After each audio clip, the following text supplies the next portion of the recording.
Hello friends, आज हम लोग स्टार्ट करेंगे पैराबोला का पार्ट 3, जिसमें हम लोग स्टार्ट करेंगे equation of tangent. Equation of tangent तीन फॉर्म में होती है, पॉइंट फॉर्म, पैरामेट्रिक फॉर्म और तीसरा स्लो फॉर्म। तो पहला देखेंगे पॉइंट फॉर्म। पॉइंट फॉर्म में कन्वर्ट करना बड़ा आसान रहता है। हमने आपको बताया था कोई भी कर्व उसमें एक्स स्क्वायर की जगह पर एक्स एक्स वन से रिप्लेस करिए, वाई स्क्वायर की जगह पर वाई वाई वन से, एक्स की जगह पर x plus x one by two से, वाई की जगह पर y plus y one by two से, एक्स वाई की जगह पर x y one plus y x one by two, और कांस्टेंट कांस्टेंट में जो भी क्वेश्चन में कर्व की दी गई होगी उस पर जो पॉइंट दिया गया होगा x1 y1, उस पर अगर टेंजेंट खींचना है तो ये ट्रांसफॉर्मेशन आपको लगाना होगा।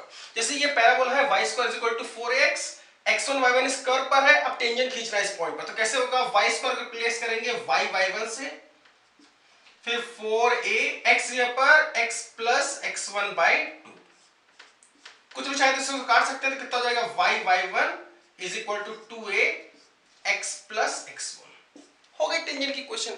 कोई भी पैराबोला हो, कोई भी circle, ellipse, hyperbola, point form में कन्वर्ट करने के लिए ये ट्रांसफॉर्मेशन आपको लगाने होंगे। ठीक है। पैरामेट्रिक फॉर्म, पैराबोला की पैरामेट्रिक फॉर्म में टेंजेंट की क्वेश्चन को हम याद रखते हैं। ठीक है। कैसे?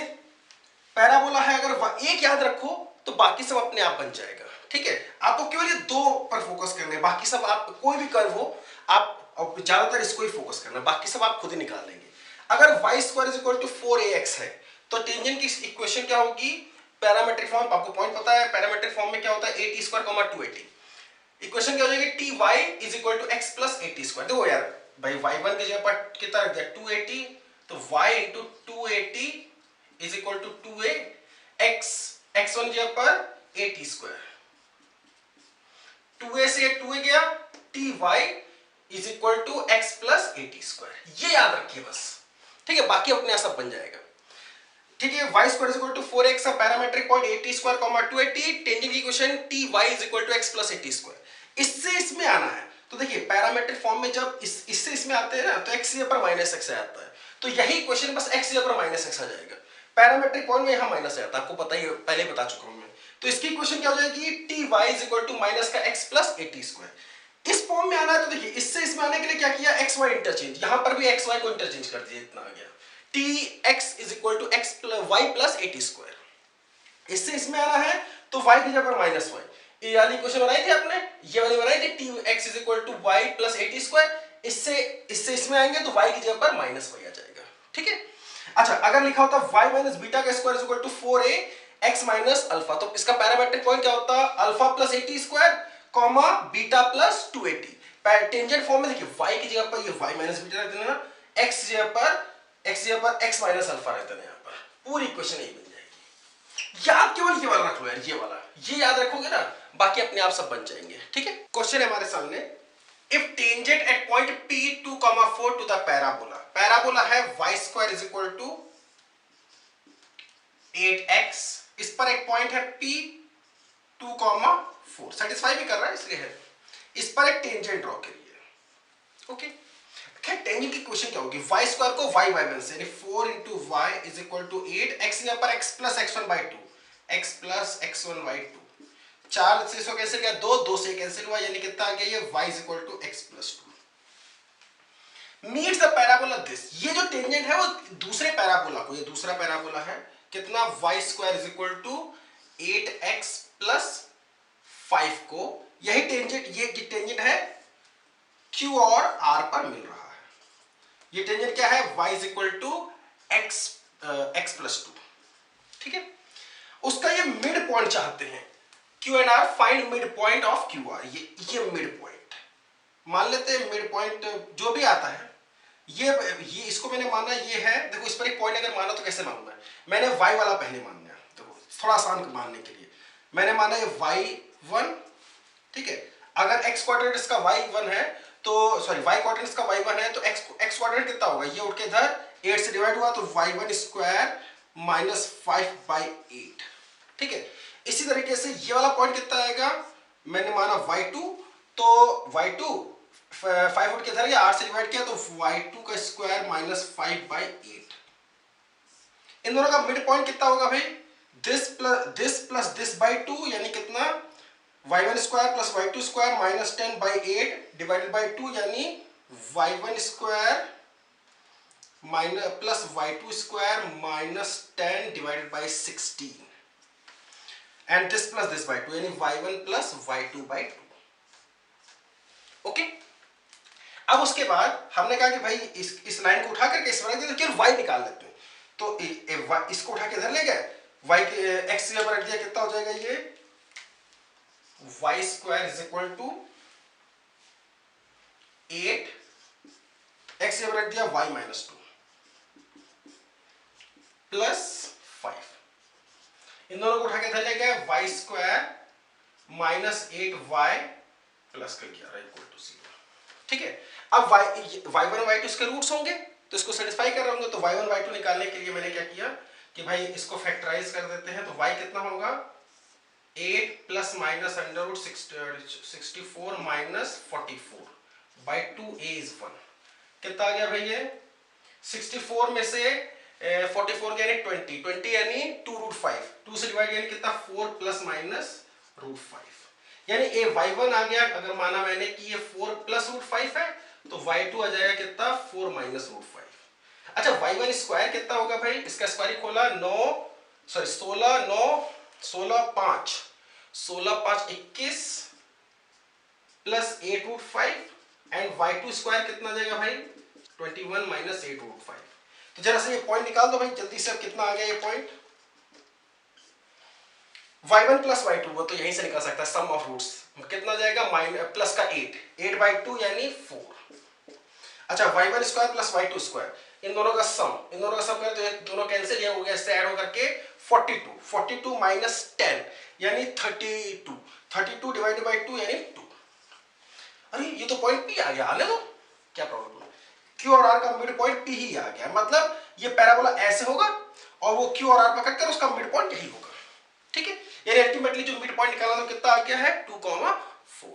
सेकंड क्वेश्चन है हमारे सामने, at any point P on the parabola this. ठीक है, इन दोनों को उठा के उधर ले गए, इधर +1 कर दिया तो कितना बन जाएगा ये उठ के इधर गया 4x माइनस 5 +1 कर दिया इधर तो ये बन गया y माइनस 1 का होल स्क्वायर, और ये उठ के इधर गया था +1 इधर भी करना पड़ेगा क्योंकि इधर भी किया है, तो कितना हो जाएगा ये 4x माइनस 4 कॉमन ले लिया तो ये 1। Parabola vertex 1, 1 axis y is equal to 1।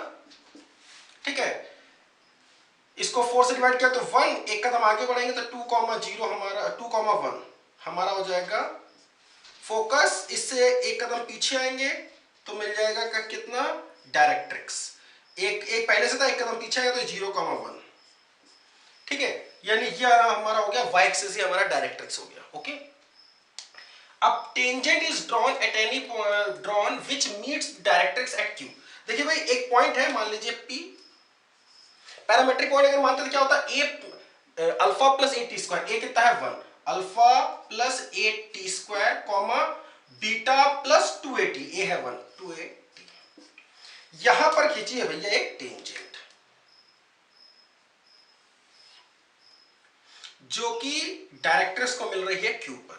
अब भाई डायरेक्ट्रिक्स को Q पर मिल रही तो इसका x क्वाड्रेंट तो 0 होने वाला है, y पता करते, तो y पता करने के लिए हमने क्या किया, पहले तो टेंजेंट की इक्वेशन खींची। टेंजेंट की इक्वेशन क्या होगी, इस वाले फॉर्मूले के लिए याद करो, मैंने क्या बताया था, ty minus beta is equal to x plus at square, a है 1 t स्क्वायर। ठीक है, t से डिवाइड कर दिया या ऐसे ही छोड़ दिया, अभी तो x को अगर 0 रख दिया तो बन गया t स्क्वायर माइनस 1, t से डिवाइड 1 उठ के इधर तो हो गया ये 1 plus t square minus 1 by t। ठीक है, अब उसके बाद find the locus of point R, एक पॉइंट R है which divides QP externally in the ratio 1:2। अब QP को एक्सटर्नल या तो इधर, अब देखो QP मतलब ये QP यानी Q से P, Q से डिस्टेंस कितनी है 1 times in compare to P से, मतलब पॉइंट कहां पर होगा, इधर होगा, यहां पर ये पॉइंट मान लिया कहीं R है। ठीक है, जिसकी डिस्टेंस यहां से अगर मान लीजिए लैम्डा है तो P से कितनी आएगी 2 लैम्डा, तभी रेशियो आएगा कितना 1:2 का। अच्छा देखो ये है लैम्डा और ये है 2 लैम्डा, मतलब ये लैम्डा और ये भी लैम्डा, मतलब ये Q क्या हो गया उसका मिड पॉइंट हो गया, Q क्या हो गया उसका मिड पॉइंट हो गया। ठीक है, हमसे पूछा गया भाई find the locus of point R, इसका लोकस बताना, तो इसको तुरंत मान लिया h, ठीक है, जिसका लोकस मानना होता है उसको तुरंत h, मान लेते हैं। अच्छा, इन दोनों का मिड पॉइंट क्या है? Q। तो बताना है Q का x क्वाड्रेंट जो कि है 0, h plus 1 plus t square by 2, यानी ये उठ के इधर आ गया, h plus 1 plus t square बराबर हो गया 0। Q का x y quadrant 1 plus t minus 1 by T, ठीक है, 1 प्लस इससे डिवाइड किया तो t माइनस 1 बाई टी, इसका कितना आएगा भाई? k plus 1 plus 2t by 2, cross multiply, ये इधर क्रॉस मल्टीप्लाई कितना होगा? 2 plus 2t minus 2 by t is equal to k plus 1 plus 2t। 2t से ये 2t गया, 1 उठ के इधर आ गया, कितना हो गया ये? 1 minus 2 by t is equal to k। यहां से शायद ऊपर वाले से देखिए, यहां से t निकालते हैं, उठा के यहां रख देते हैं, कितना जाएगा भाई? ये उठ के इधर, ये उठ के इधर, यानी कितना हो गया? 2 by t is equal to 1 minus k, यानी t बराबर 2 अपॉन 1 माइनस के। t की वैल्यू यहां उठा के यहां रख दिया, तो h plus 1 plus t square यानी 4 अपॉन 1 माइनस के का होल स्क्वायर इक्वल टू 0। अब क्या करेंगे? पूरी क्वेश्चन h की और कांस्टेंट आ चुकी है, h की जगह पर x, k की जगह पर y से रिप्लेस कर देंगे। कितना हो जाएगा? x plus 1 plus 4 upon 1 minus y का होल स्क्वायर इक्वल टू 0। ये हमारी आ गई क्या? r का लोकस। ओके, अब देखिए स्लो फॉर्म, ठीक है, स्लो फॉर्म देखिए, पैरामेट्रिक फॉर्म में हम लोगों ने बताया था t y is equal to x plus A t square, ठीक है, पॉइंट ऑफ कांटेक्ट था इसका ए टी स्क्वायर कॉमा 2at। जरा टी से डिवाइड करो तो कितना हो जाएगा? y is equal to 1 by T X plus A T. इसको कंपेयर करिए आप y is equal to M X plus C से, ठीक है, तो एम एक्स प्लस सी से कंपेयर करें तो 1 बाई टी बराबर कितना आ जाएगा? 1 बाई टी बराबर आ जाएगा m, ठीक है, तो भाई यहां पर t की जगह कितना आ जाएगा? ये t यानी कितना? 1 बाई m, बस यहां पर देखिए 1 बाई टी की जगह पर m आ गया, और इस t की जगह फिर कितना रख देंगे? 1 बाई m, तो इक्वेशन क्या आ जाएगी? y is equal to mx plus c की जगह कितना आ जाएगा? at, t यानी 1 बाई m, यानी कितना हो गया? a by m। तो इक्वेशन क्या हो जाएगी? y is equal to mx plus a by m। अच्छा, पॉइंट ऑफ कांटेक्ट बस ये देखिए, ये t की जगह पर कितना रहती है? 1 बाई m, तो पॉइंट हो जाएगा कितना? a by m square comma 2a by m। Okay, तो देखिए ध्यान दीजिए, अगर y square is equal to 4x है तो इसका इक्वेशन ऑफ टेंजेंट क्या होगी in slope form? y is equal to mx plus a by m, point of contact होगा a by m square comma 2a by m। अब एक को याद रखिए, बस बाकी सब आप अपने आप बना देंगे। इससे बस ध्यान क्या रखना है, जब इससे इसमें आएंगे तब यहां पर a की जगह पर माइनस x रिप्लेस होगा। पैरामेट्रिक फॉर्म में x की जगह पर माइनस x करते थे, इससे इसमें आते थे तब, लेकिन स्लो फॉर्म में बस चेंज है, यहां पर इससे इसमें आने के लिए a की जगह पर माइनस x रिप्लेस करेंगे। तो बस यही क्वेश्चन है कि बस a की जगह पर माइनस है, ठीक है, और यहां पर भी a की जगह पर माइनस है, यानी कितना हो गया? y is equal to mx minus a by m, ये हो गया टेंजेंट, और पॉइंट ऑफ कांटेक्ट माइनस का a by m square comma minus का 2a बाई m। इस तरह से अगर इस ये वाला फॉर्म देखना है तो देखिए एक्स वाई को इंटरचेंज, तो यहां पर भी एक्स वाई को interchange, x is equal to M Y plus a by m, point of contact इन दोनों को interchange, 2a by m comma a by m square. इससे इसमें आना है तो a की जगह पर माइनस है, a की जगह पर माइनस है, a की जगह पर माइनस है। ये वाला फॉर्मेट में देखिए, इसमें और इसमें कोई फर्क नहीं है, बस यहां पर y की जगह पर y माइनस बीटा आ जाएगा, और ये यहां पर x की जगह पर x माइनस अल्फा आ जाएगा, वही फॉर्मेट, ठीक है। और पॉइंट ऑफ कांटेक्ट क्या आ जाएगा भाई? पहले क्या था? पहले क्या था? x वाला कितना था? a by m square, x minus alpha बराबर a by m square, alpha उठ के इधर गया तो alpha plus a by m square. इस तरह से y माइनस बीटा बराबर 2a बाई m, बीटा उठ के उधर गया तो beta plus 2a by m। Okay, question है the locus of point of intersection of tangent to the parabola this and this which are perpendicular to each other। देखिए इस पर एक टेंजेंट खींची, इस पर एक टेंजेंट खींची, ठीक है, वो दोनों टेंजेंट्स आपस में परपेंडिकुलर जहां पर इंटरसेक्ट कर रही होंगे, ठीक है, वो उन पॉइंट्स का लोकस बताना है। तो देखिए हमने माना कि भाई इसकी टेंजेंट अगर खींचे स्लोप m पर, तो y इज इक्वल टू कितना जाएगा? m, x जगह पर x plus 1 plus a by m, a है 1 बाई m। इसकी टेंजेंट इसका स्लोप मान लेते हैं m डैश, तो y is equal to m dash, x की जगह पर x plus 2 plus a by m, a कितना है इसका? 2 बाई m डैश, ठीक है। अच्छा, दोनों टेंजेंट आपस में परपेंडिकुलर, तो दोनों m और m डैश का प्रोडक्ट कितना होगा? m और m डैश का प्रोडक्ट होगा -1, m और m डैश का प्रोडक्ट कितना होगा? -1, ठीक है। फिर उसके बाद m डैश की वैल्यू उठा करके -1/m यहां रख देंगे तो कितना जाएगा ये y is equal to minus का 1/m dash sorry m x and 2m dash कितना है -1/m 2/m minus m dash यानी 2m। ठीक है। अच्छा इसी तरह से ये वाली क्वेश्चन है y is equal to mx plus कितना m प्लस 1/m। ठीक है। अब हमें उस पॉइंट का लोकस बताना जो दोनों को सेटिस्फाई करेगा यानी पॉइंट ऑफ इंटरसेक्शन। ठीक है। तो h दोनों में h की जगह पर x k की जगह y रख देते हैं तो कितना जाएगा k is equal to -1/m h minus times 2m plus 1/m और ये k is equal to m h plus m plus 1/m।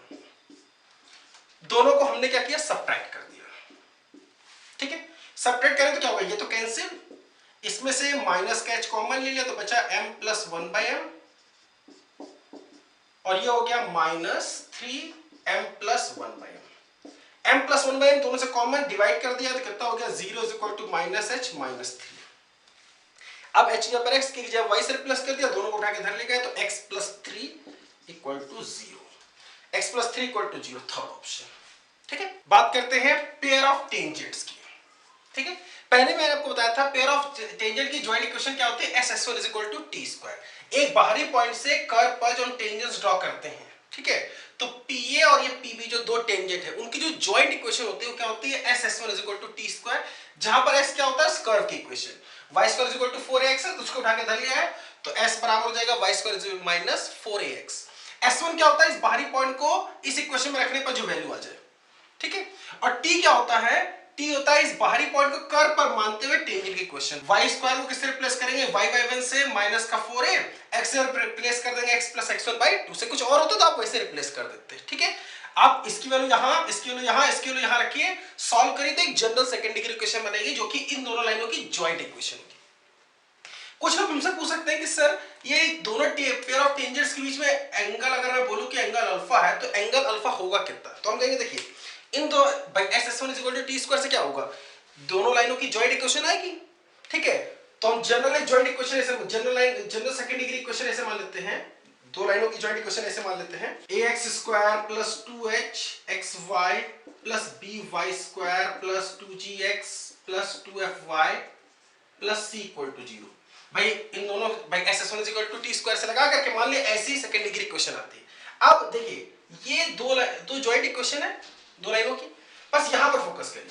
tan alpha कितना हो जाएगा 2√h² minus ab upon a plus b, जो हम लोग पेयर ऑफ लाइंस में लगा रहे थे ना फॉर्मूला वही लगेगा बिल्कुल, क्योंकि ये भी तो पेयर ऑफ लाइंस ही है ना। ओके। अच्छा कॉर्ड ऑफ कांटेक्ट ये AB की कॉर्ड ऑफ कांटेक्ट मतलब जब बाहरी पॉइंट से हम टेंजेंट खींचते हैं तो कॉर्ड ऑफ कांटेक्ट क्या होता है t इक्वल टू 0, मतलब इस बाहरी पॉइंट को अगर कर्व पर मानते हुए अगर हम टेंजेंट इक्वेशन खींचेंगे और उसको इक्वल टू 0 करा देंगे तो एक्चुअली में इक्वेशन किसकी निकलती है कॉर्ड ऑफ कांटेक्ट की। ठीक है। उसके बाद equation of chord of midpoint given, अगर हमें मान लीजिए पैराबोला हो, इलिप्स हो, हाइपरबोला, शायद मैंने सर्कल में नहीं बताया था, सर्कल हो कोई भी हो, कोई भी कॉर्ड है उसका मिड पॉइंट आपको दिया गया x1, y1, कॉर्ड है उसका मिड पॉइंट दिया गया x1, y1, इस तरह से इलिप्स भी हो सकता है। तो उस कॉर्ड की इक्वेशन क्या होगी t is equal to s1, t क्या होगा इस पॉइंट को इस कर्व पर मानते हुए टेंजेंट की इक्वेशन, और s1 क्या होगा इस पॉइंट को उठा के इस कर्व में रख दो, इस पॉइंट को उठा के इस कर्व में रख दो तो जो न्यूमेरिकल वैल्यू आ जाए वो। ठीक है। तो हमेशा याद रखिएगा चाहे इलिप्स हो, चाहे हाइपरबोला हो, चाहे सर्कल हो, चाहे पैराबोला हो, उस कॉर्ड की इक्वेशन जिसका मिड पॉइंट दिया गया तो क्या लगाएंगे t is equal to s1। t क्या होगा मिड पॉइंट को कर्व में मानते, कॉर्ड के मिड पॉइंट को कर्व में मानते हुए टेंजेंट की इक्वेशन, s1 क्या होगा उस मिड पॉइंट को कर्व में जो रख देंगे तो जो न्यूमेरिकल वैल्यू आएगी वो। ठीक है। हमारे सामने दो क्वेश्चन है। ठीक है। सबसे नीचे वाले देखते हैं, find the locus of point p from which pair of tangents drawn from it to the parabola this makes an angle 45 degree। देखिए इस पैराबोला पर एक पॉइंट P से पेयर ऑफ टेंजेंट्स ड्रॉ कर रहे हैं और उसके बीच का एंगल है 45। देखिए पेयर ऑफ टेंजेंट ड्रॉ कर रहे हैं तो बेसिकली क्या बनेगी लाइन, उनके बीच का एंगल का फॉर्मूला देखो यार, एंगल कैसे दोनों का पेयर ऑफ टेंजेंट ड्रॉ करोगे तो एक सेकंड डिग्री इक्वेशन बनेगी, उसमें एंगल का फॉर्मूला आपको पता है tan थीटा बराबर कितना होता है 2√h² minus ab upon a plus b. H is the coefficient of is what half of coefficient of xy. A is what coefficient of x square. B is the coefficient of y square. ठीक है। अच्छा P हमने मान लिया यहाँ पर alpha comma beta है जिसका लोकस निकालना है। ठीक है, वैसे तो h कॉमा k मानते हैं लेकिन h वर्ड यहाँ पर आ रहा है इसलिए मैंने यहाँ पर h ना मान करके अल्फा और बीटा ले लिया है। ठीक है, अब इस पॉइंट से हम पेयर ऑफ टेंजेंट्स ड्रॉ कर रहे हैं। s क्या होगा भाई? s है y² minus 4x। ठीक है, s1 is equal to t²। s है ये y² minus 4x। s1 क्या होगा? इस पॉइंट को उठा के इसमें रख दीजिए, β² minus 4 अल्फा। t क्या होगा? इस पॉइंट को इस कर्व पर मानते हुए टेंजेंट इक्वेशन y² को रिप्लेस करेंगे बीटा y से, माइनस 4x यहाँ पर आ जाएगा x प्लस अल्फा बाय 2, 2 से इसको कैंसिल किया तो 2x माइनस 2 अल्फा। ठीक है, जरा इसका ये से मल्टीप्लाई कितना हो गया? ये β² माइनस 4 अल्फा y² माइनस का 4x मल्टीप्लाई किया तो माइनस का 4 β² minus 4 alpha x।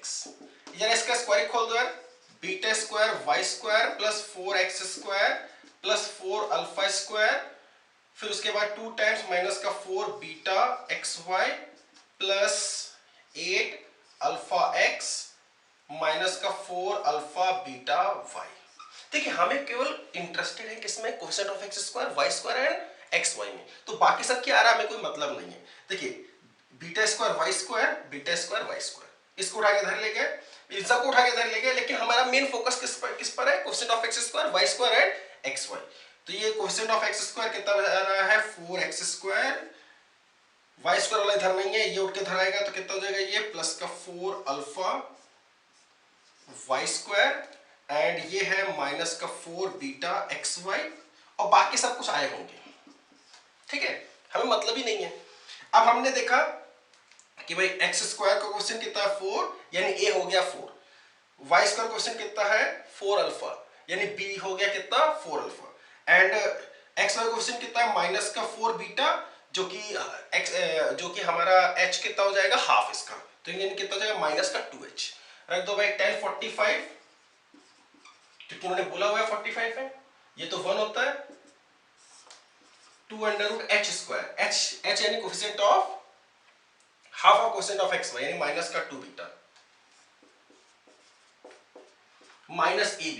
a is the coefficient of x² 4 and b is the coefficient of y²। दोनों का प्रोडक्ट कितना आ जाएगा? 16 अल्फा अपॉन ये हो गया कितना? 4 और प्लस 4 अल्फा। ठीक है, इससे कैंसिल किया, 2 + 2 अल्फा उठ के इधर आ गया, 2 + 2 alpha is equal to √4 β² minus 16 alpha. ठीक है, दोनों साइड में स्क्वायरिंग कर देंगे, इससे 2 कॉमन ले लो तो कितना हो गया? 4, 1 प्लस अल्फा। स्क्वायर किया तो ये 4 β² माइनस 16 अल्फा। दोनों साइड में 4 से डिवाइड कर दिया तो 1 प्लस ये स्क्वायर होगा, इसका स्क्वायर भी खोल दिया, 4 से डिवाइड करने के बाद इसका स्क्वायर खोल दिया, अल्फा² प्लस 2 अल्फा, ये बचा है β² माइनस 4 अल्फा। 4 अल्फा को उठा के इधर लगे, h जगह पर x, k जगह y से रिप्लेस कर दिया तो y² is equal to x² plus 6x plus 1 equal to this. ये हमारा हो जाएगा रिक्वायर्ड लोकस। ठीक है, अब सेकंड क्वेश्चन देखते हैं। If the chord of contact of tangents from a point P to the parabola this, एक पॉइंट P है जहां से हम क्या कर रहे हैं? पेयर ऑफ टेंजेंट्स ड्रॉ कर रहे हैं। ठीक है, उसके बाद कॉर्ड ऑफ कांटेक्ट क्या होगा भाई? पेयर ऑफ टेंजेंट ड्रॉ किए तो कॉर्ड ऑफ कांटेक्ट क्या होता है? t = 0। मैंने P को मान लिया कि P है हमारे पास h, k। अच्छा, कॉर्ड ऑफ कांटेक्ट क्या होगा? t = 0, यानी इस पॉइंट को इस कर्व पर मानते हुए टेंजेंट की इक्वेशन कितनी हो जाएगी भाई? ky minus 4a x plus h/2 equal to 0। इसको डिवाइड किया, ठीक है, कितना हो जाएगा? माइनस का 2a उठ के इधर गया, k से डिवाइड कर दे तो y इज इक्वल टू कितना हो गया? 2a/k x plus h। ठीक है, अब उसके बाद ये chord of contact touches the parabola this, ये जो है ये इसको टच कर रहा है। तो देखिए दो कर्व के टच करने की कंडीशन कैसे निकालते हैं? एक कर्व की इक्वेशन को उठा के दूसरे कर्व में रखते हैं, एक सिंगल वेरिएबल की सेकंड डिग्री इक्वेशन बनाते हैं, उसके बाद उसका d = 0 करते हैं, मतलब डिस्क्रिमिनेंट 0 कराते हैं। ठीक है, चलिए हम लोग करते हैं, इसको उठा करके फर्स्ट में रखा, कितना हो गया x square is equal to 4b, y की जगह पर 2a बाई के एक्स प्लस एच। ठीक है, ये दोनों इधर आ गए, x square minus 8ab upon के, ये इससे मल्टीप्लाई माइनस का 8abh बाई के, इसका क्या करा देंगे d0, कंडीशन ऑफ टेंजेंसी। ठीक है, d0 करो भाई तो कितना आ जाएगा 64a square b square by के स्क्वायर, इसका स्क्वायर माइनस का 4ab, 4a is this, b is this, 4a है 1, c है माइनस का 8abh बाई के। ठीक है, मैंने अब इसको मल्टीप्लाई कर दिया के स्क्वायर बाई 32 ab से। ठीक है, तो ऐसा करेंगे तो कितना बचेगा 2ab माइनस आ गया की h की। ठीक है, अब h की जगह पर x और k की जगह पर y से ये माइनस माइनस प्लस हो जाएगा, पूरी इक्वेशन h के कांस्टेंट में आ गई है। अब मैं h की जगह पर x और k की जगह y से रिप्लेस करूं तो क्या हो जाएगा xy plus 2ab equal to 0। ठीक है, अब देखेंगे हम लोग कॉमन टेंजेंट। देखिए कॉमन टेंजेंट जो है, इस पर एक क्वेश्चन आप लोगों को पक्का आप जे मेन में मिलेगा, एडवांस में मिलेगा, बिट सेट में मिलेगा, हर एक एग्जाम में आपको कम से कम मिलेगा एक क्वेश्चन। ठीक है, करना कैसे होता है, आपको दो कर्व के बीच कॉमन टेंजेंट पूछी जाएगी। ठीक है, तो उसको करने के दो मेथड है। आप पहले तो एक में देखिए भाई, कॉमन टेंजेंट मतलब दोनों के लिए टेंजेंट हो, तो आप करिएगा इन दोनों में किसी एक कर्व के रिस्पेक्ट में टेंजेंट इक्वेशन खींच दीजिए।